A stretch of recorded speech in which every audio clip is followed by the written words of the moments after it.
বন্ধুরা, এটা হচ্ছে আমার একটি মিশরীয় ডুমুর গাছ।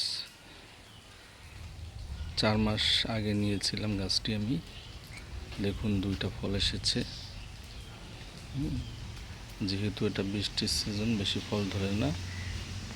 এই দেখুন নিচে অনেক ডালপালা ছড়িয়েছিল, পাতাগুলো সব পড়ে গিয়েছে, কারণ বৃষ্টির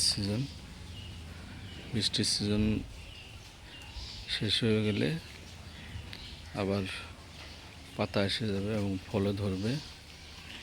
এই গাছ বেশি জল পছন্দ করে না। এই গাছে জল দিতে হয় না বেশি, একদম শুকিয়ে গেলে একটু একটু জল দিতে হয়। বেশি সারও পছন্দ করে না এই গাছটি। মিশরীয় ডুমুর ফল।